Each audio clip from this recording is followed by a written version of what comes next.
நம்ம ஸ்டாக்ஸ்ல இன்வெஸ்ட் பண்றதே நிறைய ரிட்டர்ன்ஸ் எடுக்கணும், நல்ல பணம் பண்ணணுன்றதுக்காக தான். ஆனா நிறைய பேர் நல்ல ரிட்டர்ன்ஸ் எடுக்காம இருக்கிறதுக்கு ஒரு முக்கியமான காரணம் ரேண்டமா ஏதோ ஒரு ஸ்டாக்கை வாங்கிட்டு எதுவுமே பார்க்காம இன்வெஸ்ட் பண்றது. இந்த வீடியோல நல்ல ரிட்டர்ன்ஸ் எடுக்கணும்னா ஒரு ஸ்டாக்கை வாங்குறதுக்கு முன்னாடி நம்ம பார்க்க வேண்டிய எல்லா விஷயங்களும் என்னென்னன்றதை டீடைலா பார்ப்போம். இந்த வீடியோ தொடர்றதுக்கு முன்னாடி ஒரு பென் அண்ட் பேப்பரோட உட்காந்தீங்கன்னா இன்னும் பெட்டர்னே சொல்வேன். இருக்கக்கூடிய எல்லா விஷயங்களையும் நோட் பண்ணிக்கோங்க. இதுல நிறைய விஷயம் நம்மளுக்கு தெரிஞ்சதாகவும் இருக்கலாம், இல்ல தெரியாததாகவும் இருக்கலாம். ஆனால் ஒரு ஸ்டாக் வாங்குறதுக்கு முன்னாடி இதெல்லாம் பார்த்தா போதும்னு ஒரு செக்லிஸ்ட் வச்சுக்கிட்டீங்கன்னா இன்னுமே ஒரு ஸ்டாக்கை வாங்குறதுக்கு முன்னாடி நம்ம பார்க்க வேண்டிய பேர் மினிமம் எல்லா விஷயத்தையும் இந்த வீடியோல கவர் பண்ணுவோம். வணக்கம், என் பேர் பூசன், இந்த சேனல் ஃபினான்ஸ் பூசன். முதல் எடுத்த உடனே நம்ம பார்க்க வேண்டியது கம்பெனியோட ஃபண்டமெண்டல்ஸ். அதுலயுமே நம்ம முக்கியமா பார்க்க வேண்டியது கம்பெனியோட பிசினஸ் மாடல். அதாவது அந்த கம்பெனி என்ன வேல்யூ ப்ரொவைட் பண்றாங்க, அவங்க எப்படி பணம் பண்றாங்கன்றதான் கிளியரா புரியணும். இதுக்கு ஒரு நல்ல தெரிஞ்ச உதாரணமே எடுத்துப்போம். இப்ப ஐடிசி எடுத்துக்கோங்க. இந்த கம்பெனியை நிறைய பேருக்கு எஃப்எம்சிஜி கம்பெனியா மட்டும் தான் தெரிஞ்சிருக்கும். ஆனா இவங்க பேசிக்கா அதிகமான ரெவன்யூ பண்றது அவங்களோட சிகரெட் பிசினஸ்ல இருந்து தான். இந்தியாலே மிகப்பெரிய சிகரெட் பிசினஸ் ஐடிசி மட்டும் தான். இன்ஃபேக்ட் கம்பெனியோட பேர்லயே நமக்கு தெரியும் இவங்க சிகரெட் பிசினஸ்ல இருக்காங்கன்றது. இதுல ரெண்டாவது இடத்துல தான் எஃப்எம்சிஜி பிசினஸ், மூணாவது அக்ரிகல்ச்சரல் பிசினஸ்ல இருந்தும் அதிகமான ரெவன்யூ பண்றாங்க. அதை தவிர்த்து என்னென்ன ஸ்பிளிட் இருக்குன்றதை நம்மளால இங்க பார்க்க முடியுது. சோ பேசிக்கா ஒரு கம்பெனி என்ன வேல்யூ ப்ரொவைட் பண்றாங்க, என்ன மாதிரியான கஸ்டமர்ஸ் அவங்களுக்கு இருக்காங்க, B2Bயா இல்ல B2Cயா, அதாவது பிசினஸ் டு பிசினஸ் மாடலா இல்ல பிசினஸ் டு கஸ்டமர் மாடலான்றத நம்மளுக்கு கிளியரா தெரியும். இப்போ இன்னொரு எக்ஸாம்பிளுக்கு அமேசான் கம்பெனி எடுத்துப்போம். அமேசான் நிறைய பேருக்கு தெரிஞ்சது எப்படி, ஒரு ஆன்லைன் ஸ்டோரா மட்டும் தான் தெரிஞ்சிருக்கும். ஆன்லைன் ஸ்டோரா பார்க்கும்போது மோஸ்டா பிசினஸ் டு கஸ்டமர் மாடல் மட்டும் தான் பிரிடாமினன்ட்டா இருக்கும். ஆனா அதை தவிர்த்து இன்னொரு சிக்னிபிகண்டான ரெவன்யூ அவங்களுக்கு AWSல இருந்து வரும். அதாவது பெரிய பெரிய சாஃப்ட்வேர் கம்பெனிக்கு இன்ஃப்ராஸ்ட்ரக்சரை விற்கிறதுனால பெரிய ரெவன்யூ பண்ணிட்டு வராங்க. இப்போ இன்னொரு எக்ஸாம்பிள் எடுத்துப்போம். Device lab, doctor Reddy, Natco pharma. இது மூணு கம்பெனிகளுக்கும் என்ன சிமிலாரிட்டிஸ் கேட்டா மோஸ்ட் பீப்புள் கரெக்டா சொல்லுவாங்க. இது எல்லாமே ஃபார்மா இண்டஸ்ட்ரியில இருக்கு. இது எல்லாமே மருந்து மாத்திரை செய்யக்கூடிய கம்பெனின்றதை தவிர்த்து ஸ்பெசிபிக்கா அவங்களோட பிசினஸ் மாடல்ஸ் நிறைய பேருக்கு தெரிஞ்சிருக்காரு. அதாவது அவங்களோட கோர் ஃபோக்கஸ் எதெல்லாம் அந்த கம்பெனியோட ஸ்ட்ரென்த், அவங்க B2B மாடலா இல்ல B2C மாடலான்ற அளவுக்கு கூட டீடைல்ஸ் நமக்கு தெரியாது. இன்ஃபேக்ட் இங்க பாக்குற வார்த்தைகள்ல ஏபிஐனா என்ன, ஜெனரிக்ஸ்னா என்ன, ஃபார்முலேஷன்னா என்னன்ற அளவுக்கு கூட பேசிக் டீடைல்ஸே இல்லாம இதை இன்வெஸ்ட் பண்றதுக்கு வாய்ப்பு இருக்கு. இப்போ இந்த கம்பெனிஸோட வியாபாரம் உள்நாட்டுல மட்டும் தான் இருக்கா, வெளிநாட்டுக்கும் எக்ஸ்போர்ட் பண்றாங்களான்னும் நிறைய பேருக்கு தெரியும். இப்போ யூஎஸ்ல ட்ரம்ப் இம்ப்ளிமெண்ட் பண்ற டாரிஃப்னால வெளிநாட்டுக்கு எக்ஸ்போர்ட் பண்ற கம்பெனிகள்லாம் அடி வாங்குதுன்றது நமக்கு கிளியரா தெரியுது. ஆனா நம்ம இன்வெஸ்ட் பண்ற கம்பெனி வெளிநாட்டுல எந்த நாட்டுல இருந்து அதிகமான ரெவன்யூ எடுக்குதுன்னு தெரியாம இன்வெஸ்ட் பண்றோம்னா அது ஒரு பெரிய பிளண்டர்னே சொல்லலாம். இப்போ ஃபார்மாவோ இல்ல கெமிக்கல் இண்டஸ்ட்ரீஸோ எடுத்தோம்னா ரொம்ப காம்ப்ளெக்ஸான இண்டஸ்ட்ரினே சொல்லலாம். யூசுவலா Warren Buffett circle of competence ஒரு விஷயத்த சொல்லுவார். அதாவது நமக்கு தெரியாத விஷயத்துல நம்ம இன்வெஸ்ட் பண்ணவே கூடாது. நமக்கு எது கிளியரா புரியுமோ, நம்மளோட ஸ்ட்ரென்த் எதுவோ அந்த இண்டஸ்ட்ரியை சூஸ் பண்ணி அதுல இன்வெஸ்ட் பண்ணணும்னு ஸ்பெசிஃபை பண்ணுவார். உதாரணத்துக்கு சொல்லணும்னா ஒரு பெயிண்ட் கடை வச்சிருக்கவருக்கு இப்போ மார்க்கெட்ல எந்த பெயிண்ட் கம்பெனியோட பெயிண்ட்ஸ் அதிகமா விற்பனை ஆகுதுன்றது தெரியும். கஸ்டமர்ஸ் கிட்ட எது டிமாண்ட்ல இருக்கு, எந்த கம்பெனி அவங்களோட மார்க்கெட் ஷேரை லூஸ் பண்றாங்கன்ற அளவுக்கு எல்லா டீடைல்ஸுமே தெரியும். அவரோட சர்க்கிள் ஆஃப் காம்பிடன்ஸ் இந்த இண்டஸ்ட்ரியில ரொம்ப அதிகம். அதே மாதிரி இப்போ ஐடில நான் வேலை செய்யறதுனால ஒரு டெக்னாலஜி செக்டர்ல என்ன நடந்தாலும் அது ஓரளவுக்கு கிளியரா புரிஞ்சுக்கிறதுக்கு என்னோட அண்டர்ஸ்டாண்டிங் அதிகமா இருக்கும். சோ ஒவ்வொரு இன்வெஸ்டரும் அவங்களோட சர்க்கிள் ஆஃப் காம்பிடன்ஸ்ல ப்ளே பண்ணணும். தெரியாத விஷயத்துல தெரியாம இன்வெஸ்ட் பண்றது ரொம்பவே தப்பு. நம்மளோட சர்க்கிள் ஆஃப் காம்பிடன்ஸை வளர்க்கறதுக்கு இன்னும் அதிகமா படிச்சுட்டு இருக்கலாம். முதல் விஷயம் அந்த கம்பெனி என்ன பண்றாங்கன்றது புரியணும். அடுத்து அவங்க எப்படி பணம் பண்றாங்கன்றது புரியணும். ரெண்டாவது நம்ம பார்க்க வேண்டிய முக்கியமான விஷயம் ரெவென்யூ growthம் earnings growthம். பேசிக்கா எல்லா விஷயங்களோட முக்கியமான நோக்கமே பணம் பண்றதுதான். பணம் பண்றதுன்னா அவங்களோட ரெவென்யூவை சொல்லலாம். ரெவென்யூன்றது வெறும் வருமானம் மட்டும்தான். அவங்களோட எல்லா செலவுகளும் போனதுக்கு அப்புறம் என்ன கையில நிக்குதோ இதை தான் லாபம் சொல்லுவோம், ப்ராஃபிட்ஸ் இல்ல ஏர்னிங்ஸ் சொல்லிட்டு எப்படி வேணாலும் சொல்லலாம். இப்ப இந்த ரெவென்யூவும் ஏர்னிங்ஸும் வளராம ஒவ்வொரு வருஷமும் அப்படியே இருந்ததுன்னா அந்த கம்பெனி பெருசா எந்த வளர்ச்சியும் காட்டலன்றதான் மீன் பண்ணுது. ஒரு கம்பெனி தொடர்ந்து அவங்களோட ரெவென்யூவையும் ஏர்னிங்ஸையும் வளர்த்துட்டே வராங்களா இல்லையான்றதை நம்ம செக் பண்ற மாதிரி இருக்கும். இதை நீங்க செக் பண்றதுக்கு screener.in வெப்சைட்டை யூஸ் பண்ணிக்கலாம். இங்க உதாரணத்துக்கு பஜாஜ் பினான்ஸோட டேட்டா வரும். இதுல ப்ராஃபிட் அண்ட் லாஸ் செலக்ட் பண்ணி அங்க போய் பார்த்தோம்னா முதல் லைன்ல அவங்களோட ரெவென்யூ இருக்கும். இந்த முதல் லைனை தான் டாப் லைன் சொல்லுவாங்க. யூசுவலா இந்த பிசினஸ்ல டாப் லைன், பாட்டம் லைன் சொல்லுவாங்க. டாப் லைன் சொல்லும்போது அந்த கம்பெனி பண்ணக்கூடிய எல்லா வருமானத்தையும் இங்க போட்டுருவாங்க. இதை தவிர்த்து கீழே எக்ஸ்பென்சஸ் இது எல்லாம் போனதுக்கு அப்புறம் என்ன மீதி நிக்குதோ இதுதான் பாட்டம் லைனா இருக்கும். இந்த கேஸ்ல நெட் ப்ராஃபிட். இப்போ இந்த டேட்டாவை பாத்தீங்கன்னா 10 வருஷத்துக்கு முன்னாடி அவங்க ரெவென்யூ என்னன்றதையும் நம்மளால பார்க்க முடியுது.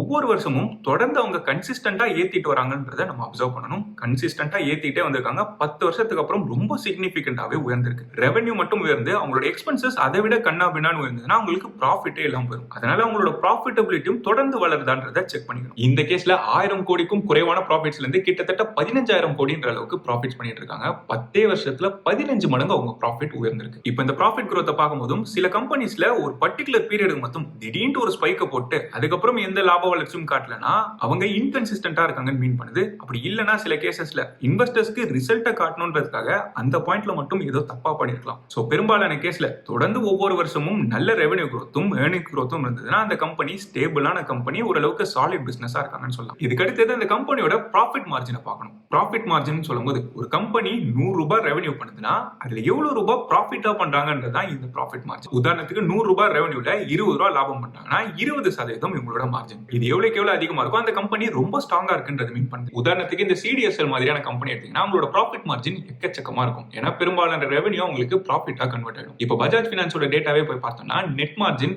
பிபிட் மார்ஜின், பிபிடிஐடி மார்ஜின் சொல்லிட்டு நிறைய மார்ஜின்ஸ் போட்டிருப்பாங்க. இது எதுவுமே காம்ப்ளெக்ஸ் டர்ம்ஸ்லாம் கிடையாது. இப்போ இபிட் இல்ல பிபிட்னு சொல்லும்போது ஏர்னிங்ஸ் பிஃபோர் இன்ட்ரெஸ்ட் அண்ட் டாக்ஸ்னு சொல்லுவாங்க. அதேதான் பிபிட்டும், profits before interest and tax. ஒரு கம்பெனின்னு இருந்ததுன்னா அவங்க கடன் வாங்கி அவங்களோட ஆபரேஷன்ஸ் பண்ணிட்டு இருந்தாங்கன்னா அதுக்கு அவங்க ஏதோ இன்ட்ரெஸ்ட் கட்டுற மாதிரி இருக்கும், அதே மாதிரி டாக்ஸ் கட்டுற மாதிரி இருக்கும். இதெல்லாம் கட்டுறதுக்கு முன்னாடி அவங்களோட லாபத்தை தான் இந்த பிபிட் இல்ல இபிட்னு சொல்லுவாங்க. இதுலயே இந்த பிபிடிஐடினா profits before depreciation, interest and டாக்ஸ்னு சொல்லுவாங்க. அதாவது டிப்ரிசியேஷன் இன்னொரு காம்பனன்ட் இருக்கும், அதுக்கும் முன்னாடி இருக்கக்கூடிய ப்ராஃபிட்ஸ் எல்லாம் இப்போ எல்லா செலவுகளும் போனதுக்கு அப்புறம், அதாவது அந்த கம்பெனிக்காக கூடிய ப்ரொடக்ஷன் காஸ்ட், இன்ட்ரெஸ்ட், டாக்ஸ்னு சொல்லிட்டு எல்லாத்தையும் கழிச்சுட்டு மீதி என்ன நிக்குதோ அதுதான் நெட் ப்ராஃபிட். இதை நம்ம ரெவென்யூ கூட கம்பேர் பண்ணோம்னா இதுதான் நெட் ப்ராஃபிட் மார்ஜின் சொல்லுவாங்க. இதே இன்ட்ரெஸ்டோ டாக்ஸுக்கும் முன்னாடி பார்த்தோம்னா இதை பிபிஐடின்னு சொல்லுவாங்க. வெறும் டாக்ஸை மட்டும் கனெக்ட் பண்ணாம பார்த்தோம்னா இதை ப்ராஃபிட் பிஃபோர் டாக்ஸ்னு சொல்லுவாங்க. அதுக்கான மார்ஜினும் தனியாக கண்டுபிடிக்க முடியும். இந்த வார்த்தைகள்லாம் முதல்ல பார்க்கும்போது ஏதோ காம்ப்ளெக்ஸா இருக்க மாதிரி தெரிஞ்சாலும் இதை நம்ம கிளியரா புரிஞ்சுக்கிட்டோம்னா இவ்வளவுதானா இதுன்னு சொல்லிட்டு அனலைஸ் பண்றதுக்கு இன்னும் யூஸ்ஃபுல்லா இருக்கும். இந்த மாதிரியான வார்த்தைகளை பத்தி டீடைலா தெரிஞ்சுக்கணும், ஒரு பிகினரா கத்துக்கணும்னு நினைச்சீங்கன்னா அதுக்கான ஒரு ரிசோர்ஸ் தான் இந்த புக்கை கண்டிப்பா ரெக்கமெண்ட் பண்ணுவேன். ஸ்டாக் இன்வெஸ்டிங் மாஸ்டர் மைண்ட்னு சொல்லிட்டு ஜீப்ரா லேண்ட் பிளாட்ஃபார்ம்ல இந்த புக் இருக்கு. இப்போ நம்ம பார்த்த இந்த எக்ஸாம்பிள் எடுத்துக்கோங்க. கிராஸ் ப்ராஃபிட் மார்ஜின்னா என்னன்றதை எக்ஸாம்பிளோட எப்படி கால்குலேட் பண்ணணும்னு இங்க கிளியரா எக்ஸ்பிளைன் பண்ணிருக்காங்க. அதே மாதிரி இபிட் மார்ஜின்னா என்னன்றதையும் தெளிவா எக்ஸாம்பிள்ஸோட கால்குலேட் பண்றது எப்படின்றதையும் எக்ஸ்பிளைன் பண்ணிருக்காங்க. ஒரு பிகினரா ஸ்டாக் இன்வெஸ்டிங்கோட ஃபண்டமெண்டல்ஸ் எல்லாத்தையுமே கிளியரா புரிஞ்சுக்கணும்னா இந்த புக் கண்டிப்பா ஹெல்ப்ஃபுல்லா இருக்கும். நிறைய விஷுவல்ஸோடும் எக்ஸாம்பிள்ஸோடும் ரொம்ப பேசிக்ல இருந்து ஆரம்பிச்சு நமக்கு புரியுற மாதிரி ஸ்டெப் பை ஸ்டெப் எக்ஸ்பிளைன் பண்ணிக்கிட்டே வருவாங்க. யூசுவலா புக் படிக்கிறதுன்றதே போரிங்னு சொல்லிட்டு நிறைய பேர் அசோசியேட் பண்ணுவாங்க. ஆனா இந்த புக்ல எக்கச்சக்கமா நம்மளால கத்துக்க முடியும். அதுவும் இன்ட்ரெஸ்டிங்கா நிறைய எக்ஸாம்பிள்ஸோட பார்க்கறதுனால இன்னும் தெளிவா நம்மளுக்கு புரியும். டெய்லி வெறும் 10-15 நிமிஷம் ஸ்பெண்ட் பண்ணாலே ஒரு 20-30 நாள்ல மொத்த புக்குமே நம்மளால முடியும். ஒரு பிகினரா இருக்கீங்கன்னா கண்டிப்பா இந்த புக்கை செக் பண்ணி பாருங்க. அதோட லிங்கையும் கமெண்ட்ஸ்லயோ இல்ல டிஸ்கிரிப்ஷன்லயோ விடுறேன். இங்க தெரியற கூப்பன் கோட யூஸ் பண்ணீங்கன்னா 15% இருக்க டிஸ்கவுண்ட். கமிங் பேக், ஒரு கம்பெனியோட ப்ராஃபிட் மார்ஜின்றது ரொம்ப ரொம்ப முக்கியம். அதிகமான ப்ராஃபிட் மார்ஜின் இருந்ததுன்னா அதுக்கு அதிகமான பிரைசிங் பவர் இருக்குன்னு அர்த்தம். ஒரு ஸ்ட்ராங்கான பிசினஸ் சொல்லலாம். அதிகமா இருந்தா மட்டும் பத்தாது, இந்த மார்ஜின் தொடர்ந்து உயர்ந்துகிட்டே இருக்கணும். இந்த மார்ஜின் கன்சிஸ்டன்டா இருக்கா, அதே மாதிரி அந்த கம்பெனியால இதை உயர்த்த முடியுதான்றதும் இன்னும் இம்பார்ட்டன்டான விஷயம். இதுக்கு அடுத்து நம்ம பார்க்க வேண்டியது அந்த கம்பெனியோட கடன்கள். ஒரு கம்பெனி அவங்களோட பிசினஸ் ரன் பண்றதுக்கு நிறைய கடன் வாங்கி ரன் பண்ணிட்டு இருக்காங்க, இல்ல அந்த கடன்களை அவங்களால குறைக்கவே முடியலன்னா அது ஒரு பெரிய ரெட் பிளாக்னே சொல்லலாம். அந்த மாதிரி பிசினஸ் பண்ணிட்டு இருக்காங்கன்னா அவங்க ஹைலி லெவரேஜ்னு சொல்லலாம். இப்போ இந்த கடன்களுக்கான இன்ட்ரெஸ்ட் ரேட்டை உயர்த்திட்டே வந்தாங்கன்னா அவங்க அதிகமா இன்ட்ரெஸ்டே கட்டுற மாதிரி இருக்கும். அதனால அவங்களோட ப்ராஃபிட்டபிலிட்டியும் பெருசா அடி வாங்கிட்டே வரும். இப்போ உதாரணத்துக்கு அவங்க கிட்ட இருக்கக்கூடிய கடன்கள் ஏற்கனவே அதிகம், ஆனா அதையுமே குறைக்காம தொடர்ந்து இன்னும் அதிகரிச்சுட்டே போறாங்கன்னா அந்த கம்பெனிஸை கண்மூடிட்டு நம்ம அவாய்டே பண்ணிடலாம். இப்போ ஆல்டர்னேட்டிவா டிசிஎஸ் மாதிரியான ஐடி கம்பெனி எல்லாம் பாத்தீங்கன்னா அவங்களுக்கு கடன்கள் சொல்லிட்டு எதுவுமே இருக்காது. இதை நம்ம பார்க்கிறதுக்கு பேலன்ஸ் ஷீட் எடுத்து பார்க்கலாம். இந்த பேலன்ஸ் ஷீட்ல பாரோயிங்ஸ்ல short term borrowings, long term borrowings இது ரெண்டுத்தையும் கம்பைன் பண்ணிப்போம். இது எல்லாத்தையும் பார்த்தாலும் அவங்க ரிசர்வ்ஸ் கூட பார்க்கும்போது இந்த கடன்கள் ரொம்ப ரொம்ப சின்னதுன்னே சொல்லலாம். அதே போல சிடிஎஸ்எல் மாதிரியான கம்பெனிஸை பார்த்தாலும் அவங்களுக்கும் கடன்கள் சொல்லிட்டு எதுவுமே இருக்காது. இது இன்னும் சிம்பிளிஃபைடா பார்க்கணும்னா டெட் டு ஈக்விட்டி ரேஷியோன்னு ஒரு ரேஷியோ இருக்கு. இந்த வேல்யூ எவ்வளவுக்கு எவ்வளவு குறைவா இருக்கோ அவங்க கிட்ட கடன்கள் கம்மியா இருக்குன்றது மீன் பண்ணுது. ஜென்ரலா மோஸ்ட் ஆஃப் த செக்டர்ஸ்க்கு இந்த டெட் டு ஈக்விட்டி ரேஷியோ 1க்கும் குறைவா இருந்ததுன்னா அது சேஃபான வேல்யூன்னு சொல்லுவாங்க. ஆனா கேபிட்டல் ஹெவியான செக்டர்ஸ்க்கு 1ல இருந்து 2 வேல்யூ இருந்ததுன்னா ஓரளவுக்கு சேஃபான கம்பெனிஸ் சொல்லலாம். இதை கம்பேர் பண்ணும்போதும் ஒரே செக்டர்ல இருக்கக்கூடிய இதர கம்பெனிஸ் கூட பார்க்கும்போது இது குறைவா இருந்ததுன்னா அந்த கம்பெனி நல்ல கம்பெனின்னு சொல்லலாம். ஜென்ரலா குறைவான கடன்கள் இருக்கக்கூடிய கம்பெனிஸ்ல இன்வெஸ்ட் பண்றது ரொம்பவே முக்கியம். அப்படி இல்லைன்னா அந்த கடன்களை குறைக்கிறதுக்கு எஃபர்ட் எடுக்கிற கம்பெனிஸ்ல நம்ம இன்வெஸ்ட் பண்ணிக்கணும். இதுக்கு அடுத்து நம்ம மிஸ் பண்ணக்கூடாத ஒரு விஷயம் கம்பெனியோட கேஷ் ஃப்ளோ. இன்ஃபேக்ட் இதான் one of the most important indicator. அந்த கம்பெனியோட பினான்சியல் ஹெல்த்தை நமக்கு கிளியரா காட்டும். ஒரு கம்பெனி பாசிட்டிவான கேஷ் ஃப்ளோ வச்சிருக்காங்கன்னா அவங்க செலவு பண்றதை விட அதிகமான கேஷ் ஜென்ரேட் பண்றாங்கன்றதை மீன் பண்ணுது. இப்போ இந்த பாசிட்டிவ் கேஷ் ஃப்ளோவை நிறைய வகையில யூஸ் பண்ணிக்க முடியும். ஒன்னு அவங்களோட பிசினஸ்ல மறுபடியும் ரீஇன்வெஸ்ட் பண்ணலாம், அப்படி இல்லைன்னா டிவிடெண்டா டிஸ்ட்ரிபியூட் பண்ணிக்கலாம், இல்லைன்னா இருக்கக்கூடிய கடன்களை குறைக்கலாம். கடனே இல்லைன்னா ஒரு பினான்சியல் குஷனா இது ஆக்ட் ஆகும். ஒருவேளை கம்பெனிக்கு ஏதாவது பிரச்சனை வந்ததுன்னா நாளைக்கு இந்த கேஷ் ஃப்ளோ அவங்களுக்கு ஹெல்ப்ஃபுல்லா இருக்கும். இந்த கேஷ் ஃப்ளோலையும் பாசிட்டிவ் ஆப்ரேட்டிங் கேஷ் ஃப்ளோ ரொம்பவே இம்பார்ட்டன்ட். இந்த ஆப்ரேட்டிங் கேஷ் ஃப்ளோ அவங்களோட டே டு டே பிசினஸ்ல இருந்து எவ்வளவு பணம் உள்ள வந்தது, எவ்வளவு பணம் வெளியே போச்சு, கடைசியா என்ன நின்றுன்றதை கிளியரா காட்டும். காட்டும். சில கம்பெனிஸ் ப்ராஃபிட் பண்றேன்றத பேப்பர்ல காட்டிட்டு ஆனா ஆக்சுவல் கேஷ் ஃப்ளோவா பார்த்தா எதுவுமே இருந்திருக்காது. உதாரணத்துக்கு சொல்லணும்னா அவங்களோட கூட்ஸ் எல்லாம் வித்துட்டாங்க, ஆனா கிரெடிட்ல வித்திருக்காங்க. அதாவது வித்து வெண்டார்ஸ் இன்னும் அவங்களுக்கு பே பண்ணல, ஆனா பேப்பர்ல மட்டும் இது எப்படியா இருந்தாலும் வந்துரும், இந்த ப்ராஃபிட்ல கணக்கு காட்டுன்னு எழுதிடுவாங்க. அதே மாதிரி டிப்ரிசியேஷன் ஒரு ஐட்டம் இருக்கும். உதாரணத்துக்கு கம்பெனில ஏதாவது மிஷின் இருக்குன்னு வச்சுக்கோங்க, அதுக்குன்னு ஒரு பர்டிகுலர் வேல்யூ இருக்கு, அதுல இந்த அளவுக்கு அது டிப்ரிஷியேட் ஆயிருக்கு, அதனால அதை கழிச்சிருக்கேன்னு சொல்லிட்டு அதையுமே பேப்பர் கணக்கா போட்டுருவாங்க. யூஸ்வலா ப்ராஃபிட்ஸை விட இந்த ஆப்ரேட்டிங் கேஷ் ஃப்ளோன்றது ரொம்பவுமே நம்பகத்தனமானது. ஏன்னா கேஷ்ல போய் சொல்ல முடியாது. கேஷ் ஃப்ளோ அதிகமா இருந்து அது வளர்ந்துகிட்டே இருந்ததுன்னா அது ஒரு நல்ல சைன்னே சொல்லலாம். இன்ஃபேக்ட் அந்த கம்பெனில நல்ல growth opportunity இருக்கு, ஷேர் ஹோல்டர்ஸ்க்கு நல்ல ரிட்டர்ன் கிடைக்கும்ன்றது மீன் பண்ணுது.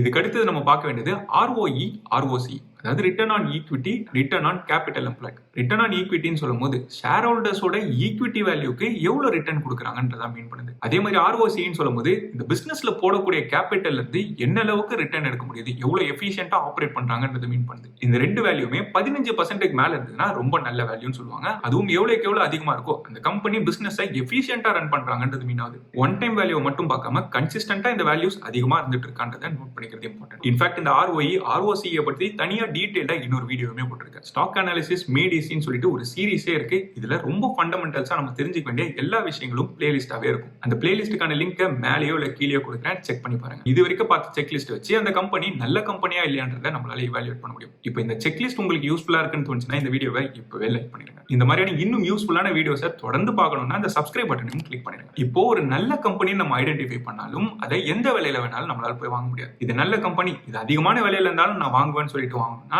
நம்ம தான் பல வருஷத்துக்கு ரிட்டர்னே இல்லாம உட்காராம இருக்கும். ஸோ இதுக்காக தான் அடுத்து நம்ம பார்க்க வேண்டியது அந்த கம்பெனியோட வேல்யூவேஷன். ஸோ பேசிக்கா வேல்யூவேஷன் சொல்லும்போது ஒரு கம்பெனி மார்க்கெட்ல ஒரு பிரைஸ்ல ட்ரேட் ஆகிறத மார்க்கெட் வேல்யூன்னு சொல்லுவாங்க. மார்க்கெட் கம்பெனிக்கு என்ன வேல்யூ வேணாலும் கொடுக்கலாம். ஒரு மோசமான கம்பெனியை ரொம்ப அதிகமான பிரைஸ்லயும் எடுத்துட்டு போய் மார்க்கெட் வைக்கலாம். ஆனா அந்த கம்பெனிக்குன்னு சொல்லிட்டு ஒரு பர்டிகுலர் வேல்யூ இருக்கும், இதுதான் இன்ட்ரின்சிக் வேல்யூன்னு சொல்லுவாங்க. நம்ம எவ்வளவு இன்ட்ரின்சிக் வேல்யூ கிட்டையோ அதை விட குறைவான விலையிலோ வாங்குறோமோ நம்ம அதிகமான லாபம் பார்க்க முடியும். இந்த வேல்யூவேஷனும் ரெண்டு வகையா பிரிக்கலாம். ஒன்னு ரிலேட்டிவ் வேல்யூவேஷன், இன்னொன்னு அப்சல்யூட் வேல்யூவேஷன். ரிலேட்டிவ் வேல்யூவேஷன் சொல்லும்போது அந்த செக்டார்லயே இருக்கக்கூடிய இதர கம்பெனிகள் கூடயோ இல்ல அதே கம்பெனியோட வேல்யூவேஷன் கூட ஹிஸ்டாரிக்கா கம்பேர் பண்ணி பண்றத ரிலேட்டிவ் வேல்யூவேஷன் சொல்லுவாங்க. அப்சல்யூட் வேல்யூவேஷன் சொல்லும்போது அந்த கம்பெனி எவ்வளவு ப்ராஃபிட் பண்ணுது, அது எவ்வளவு கேஷ் ஃப்ளோ பண்ணுதுன்றது பொறுத்து அந்த கம்பெனியோட டேட்டாவை மட்டுமே வச்சு அதோட இன்ட்ரின்சிக் வேல்யூவை டிரைவ் பண்ணுவாங்க. இப்போ ரிலேட்டிவ் வேல்யூவேஷன்ல PE, PB, PAG இந்த மாதிரியான மெட்ரிக்ஸை யூஸ் பண்ணிட்டு வருவாங்க. அப்படியே அப்சல்யூட் வேல்யூவேஷனுக்கு வந்தோம்னா DCFன்னு சொல்லுவாங்க. Discounted cash flow method use பண்ணி இன்ட்ரின்சிக் வேல்யூவை டிரைவ் பண்ணுவாங்க. இப்போ இந்த வேல்யூவேஷன்ஸ் பத்தியோ இல்ல DCF பத்தியும்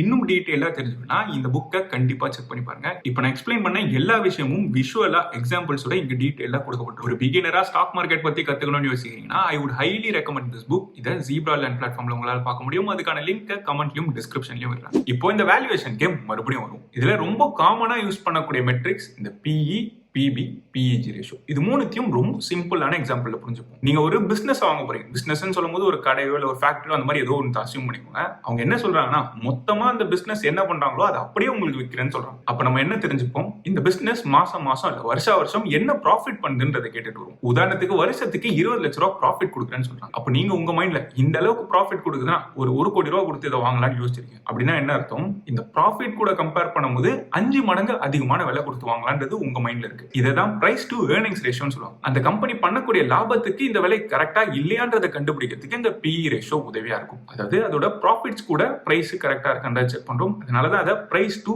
ஏர்னிங்ஸ் ரேஷியோன்னு சொல்லுவாங்க. எவ்வளவு இந்த வேல்யூ குறைவா இருக்கோ இது நல்ல லாபம் பண்ணுது, ஆனா குறைவான பிரைஸ்ல நம்மளுக்கு கிடைக்குது, அப்ப அண்டர் வேல்யூடா இருக்கு, நம்ம வாங்கலான்றதை மீன் பண்ணுது. இப்போ இதே மாதிரி இன்னொரு கேஸ் எடுத்துப்போம். இன்னொரு பிசினஸ் வாங்க போறீங்க. ஆனா இந்த பிசினஸ்க்கு நிறைய சொத்துக்கள் இருக்குன்னு வச்சுக்கோங்க. சொத்துக்கள் சொல்லும் போது அதோட பில்டிங்ஸா இருக்கலாம், மிஷினரியா இருக்கலாம், இல்ல வண்டிகளா இருக்கலாம், லாரி, ட்ரக்னு சொல்லிட்டு இந்த மாதிரி நிறைய சொத்துக்கள் இருக்குன்னு வச்சுக்கோங்க. இந்த சொத்தெல்லாம் சேர்த்து என்ன வேல்யூ வருதுன்னு கேக்குறீங்க. கிட்டத்தட்ட 5 கோடின்னு சொல்றாங்க. நீங்க என்ன யோசிச்சுட்டு வரீங்க, இந்த சொத்தெல்லாம் சேர்த்து என்ன வேல்யூ வருதோ அதை விட கொஞ்சம் அதிகமான வேல்யூவோ இல்ல அதுக்கு ஈக்குவலான வேல்யூ கொடுத்து வாங்கலாம்னு யோசிப்பீங்க. அப்ப நம்ம இங்க என்ன பண்றோம், அந்த பிசினஸோட புக் வேல்யூ கூட பார்த்துட்டு நம்மளோட பிரைஸை டிட்டர்மைன் பண்றோம். இதுதான் பிரைஸ் டு புக் ரேஷியோன்னு சொல்லுவாங்க. இந்த பிரைஸ் டு புக் ரேஷியோவும் எவ்வளவு குறைவா இருக்கோ நம்ம அண்டர் வேல்யூடா அதை வாங்குறோம்னு அர்த்தம். அதே மாதிரி இந்த PE ரேஷியோவை எப்போ பார்க்கணும், PB ரேஷியோவை எப்போ பார்க்கணும்ன்றதையும் கிளியரா தெரிஞ்சுக்கிட்டு பார்க்கணும். எந்தெந்த பிசினஸ்க்கு அசெட் ஹெவியா இருக்கோ, உதாரணத்துக்கு பேங்கிங், இன்சூரன்ஸ் கம்பெனி எல்லாம் எடுத்தீங்கன்னா அவங்களுக்கு எவ்வளவு டெபாசிட்ஸ் வருது, அவங்க கிட்ட எவ்வளவு லோன்ஸ், எவ்வளவு அசெட் வேல்யூ இருக்குன்றத பொறுத்து தான் அவங்களுக்கு பிசினஸ் ரன் ஆயிட்டு இருக்கு. இவங்களுக்கு PB ரொம்ப ரெலவெண்டா இருக்கும். அதே மாதிரி மேனுஃபேக்சரிங் கம்பெனிஸ்க்கு அவங்களோட மிஷினரி எல்லாம் முக்கியமான வேல்யூவா இருக்கும். அதனால அவங்களோட புக் வேல்யூ ரொம்பவுமே இம்பார்ட்டன்ட், அவங்களுக்கும் PB ரெலவெண்டா இருக்கும். ஆனா இதே IT,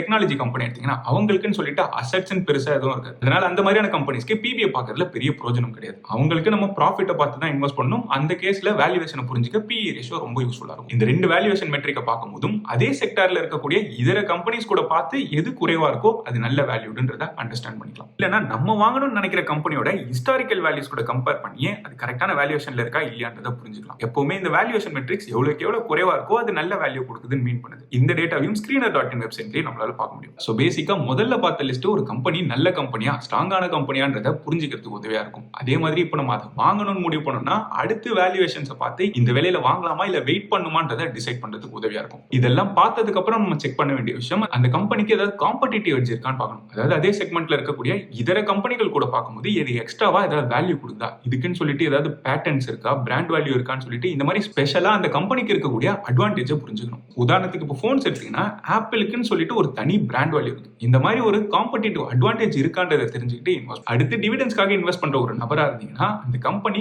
கன்சிஸ்டன்டா டிவிடெண்ட்ஸ் கொடுத்துட்டு இருக்காங்களா, அந்த டிவிடெண்டை ஏத்திட்டு இருக்காங்களான்றதையும் செக் பண்ணணும். இப்போ உதாரணத்துக்கு ஒரு கம்பெனியோட டேட்டாவை காட்டுறேன். இந்த கம்பெனி மோஸ்டா நிறைய பேரோட போர்ட்ஃபோலியோல இருக்கும். ஆனா என்ன கம்பெனின்ற பேரை நான் சொல்ல, நீங்களே கண்டுபிடிச்சீங்கன்னா கமெண்ட்ஸ்ல மென்ஷன் பண்ணுங்க. இந்த கம்பெனி வருஷம் என்ன டிவிடெண்ட் பே அவுட் கொடுக்குறாங்கன்றதை இங்க பார்த்துட்டு இருக்கோம். மேல EPS பாக்குறோம்ல, இந்த EPS கூட கம்பேர் பண்ணும்போது வருஷம் எவ்வளவு பர்சன்டேஜ் கொடுக்குறாங்கன்றதான் பாக்குறோம். இப்போ 12 ரூபாய் EPS இருக்கு, அதுல 100% கொடுக்குறாங்கன்னா அந்த வருஷம் மொத்தமா 12 ரூபாய் நம்மளுக்கு டிவிடெண்ட் கொடுத்துருக்காங்க. இது தொடர்ந்து எல்லா வருஷமும் கொடுக்கப்பட்டு அதுவும் அந்த வேல்யூ அதிகமா இருந்து அது இன்னும் அதிகரிச்சுட்டே இருந்ததுன்னா அது ஒரு நல்ல சைனே சொல்லலாம். இந்த கம்பெனியோட EPSமே ஏறிட்டே தான் இருக்கு. EPS சொல்லும் போது ஒரு ஷேருக்கு அந்த கம்பெனி எவ்வளவு லாபம் பண்றாங்கன்றது, அதாவது மொத்தமா எவ்வளவு லாபம் பண்ணிருப்பாங்கல்ல, இது எல்லா ஷேர்ஸ்க்கும் பிரிச்சு கொடுத்தா ஒரு ஷேருக்கு என்ன லாபம்ன்றது தான் இந்த EPS. ஸோ கம்பெனியோட லாபமும் தொடர்ந்து வளர்ந்துகிட்டே வருது. அதே மாதிரி அதுல பெரும்பாலான பகுதியை டிவிடெண்ட்ஸா அந்த லாபத்தை மொத்தமா இன்வெஸ்டர்ஸ்க்கே திருப்பி கொடுத்துறாங்க. இது எல்லாம் பார்த்ததுக்கு அப்புறம் கடைசியா பார்க்க வேண்டிய விஷயம் தான் இந்த அனலிஸ்ட் சொல்லக்கூடிய ஒப்பீனியன்ஸோ இல்ல சோஷியல் மீடியால நம்ம கேட்கக்கூடிய ஒப்பீனியன்ஸோ. இப்போ இந்த அனலிஸ்ட் ரேட்டிங் சொல்லும் போது நியூஸ் பேப்பர்லயோ இல்ல நியூஸ் ஆர்டிகல்ஸ்லயோ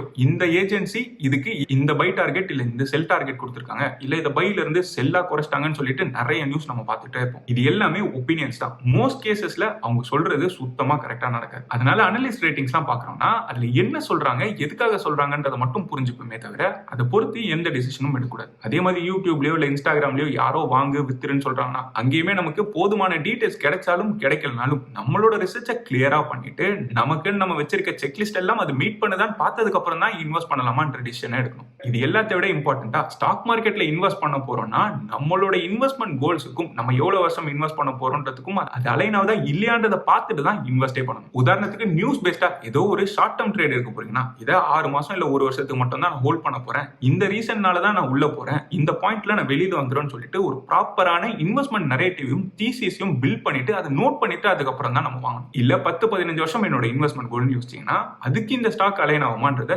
தெரிஞ்சுக்கிட்டு அதுக்கப்புறமா அதை சூஸ் பண்ணணும். இப்போ நம்ம இங்க பாக்குறது மட்டும் தான் எக்ஸாஸ்டிவான கம்ப்ளீட் லிஸ்ட் எல்லாம் சொல்ல முடியாது. கம்பெனி டு கம்பெனி இன்னும் ஸ்பெசிபிக்கான சில விஷயங்கள் நம்ம பாக்குற மாதிரி இருக்கும். அதுக்கு அந்த கம்பெனியோட கான்காலோ இல்ல ஆனுவல் ரிப்போர்ட்ஸோ கரெக்டா படிச்சு அப்டேட்டடா இருந்துக்கணும். கம்பெனியோட ஹோல்டிங் பேட்டர்ன் எப்படி இருக்கு, FII DI எல்லாம் இன்ட்ரெஸ்ட் காட்டுறாங்களா, ப்ரொமோட்டர் ஹோல்டிங் ஏறிட்டே இருக்கான்ற இன்னும் சில விஷயங்களையும் பார்த்துட்டு இன்வெஸ்ட் பண்ற மாதிரி இருக்கும். இன்ஃபேக்ட் இன்னும் டீடைல்டா 50 இருந்து 100 பேராமீட்டர்ஸ் வரைக்கும் கம்ப்ளீட்டா ஒரு செக்லிஸ்ட் வேணும்னா இந்த ஸ்டாக் இன்வெஸ்டிங் மாஸ்டர் மைண்ட் புக்ல இருக்கு. இது ஆல்மோஸ்ட் ஒரு கம்ப்ளீட் செக்லிஸ்ட்னே சொல்லலாம். ஸ்டாக் மார்க்கெட்ல இன்வெஸ்ட் பண்றோம்னாலே அது ஒரு லாங் டர்ம் ஜர்னினே சொல்லலாம். தொடர்ந்து நம்ம கத்துக்கிட்டே இருக்கணும், நிறைய நாலேஜ் இம்ப்ரூவ் பண்ணிக்கிட்டே இருக்கணும். இதுதான் ஒரு நல்ல இன்வெஸ்டருக்கான ட்ரேட்னே சொல்லுவோம். பிகினரா இருக்கீங்கன்னா ஸ்டாக் மார்க்கெட்டோட ஃபண்டமெண்டல்ஸையும் எசென்ஷியல்ஸையும் கண்டிப்பா கத்துக்கிற மாதிரி இருக்கும். அதுக்கு இந்த புக் ஒரு நல்ல ரிசோர்ஸ்னே சொல்லலாம். இதை ஜீப்ரா லேண்ட் பிளாட்ஃபார்ம்ல உங்களால வாங்க முடியும். இந்த புக்குக்கான லிங்க் டிஸ்கிரிப்ஷன்லயும் கமெண்ட்லயும் கொடுத்துருக்கேன். இங்க தெரியற கூப்பன் கோட் யூஸ் பண்ணீங்கன்னா எக்ஸ்ட்ரா டிஸ்கவுண்ட் கிடைக்கும். ஆல்ரெடி ரேண்டமா நிறைய ஸ்டாக்ஸ் வாங்கி வச்சிருக்கீங்களும் இந்த செக்லிஸ்ட்டை போட்டு இது எல்லாமே மீட் ஆகுதா இல்லையான்னு தெரிஞ்சுக்கிட்டு அதுல இன்வெஸ்ட் பண்ணலாமா வேணாமான்ற டிசிஷன் எடுத்துக்கோங்க. இந்த வீடியோல பார்த்த இன்ஃபர்மேஷன் உங்களுக்கு புதுசாவோ இல்ல யூஸ்ஃபுல்லாவோ இருந்து தோணுச்சுன்னா இந்த வீடியோவை லைக் பண்ணிருங்க. இந்த சேனலுக்கு இது வரைக்கும் சப்ஸ்கிரைப் பண்ணா சப்ஸ்கிரைப் பண்ணிட்டு அந்த பெல் ஐக்கனை கிளிக் பண்ணி ஆல் என்ற செலக்ட் பண்ணீங்கன்னா இந்த சேனல்ல போற புது வீடியோஸோட நோட்டிபிகேஷன் உடனே வந்து சேரும். நன்றி மக்களே.